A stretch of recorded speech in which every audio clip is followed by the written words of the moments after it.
Tunnetko tämän kellon? Tämä on vaarin vanha kello.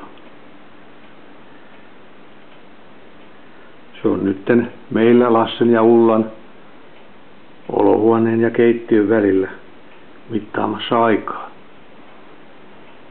Tämä kello on kokenut täydellisen korjauksen, vei se Stockmannille huolettavaksi. Sen jälkeen se toimiikin hyvin ilman sitä vaarin käyttämää lisäpunnusta.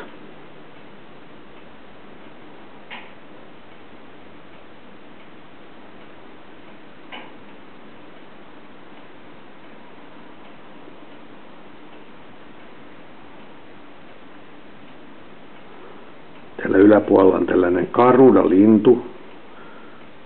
Se on kotoisin missäs muualta kuin Nepalista. Karuda on sellainen hirviökotka, jolla on kuitenkin tärkeä tehtävä. Se tuhoaa nimittäin vääryyden maailmasta.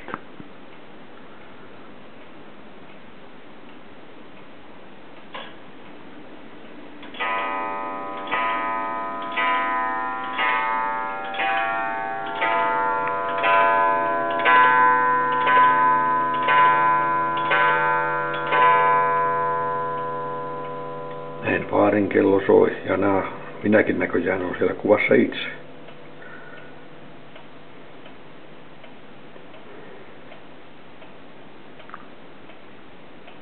Että hyvää joulua kaikille vaan.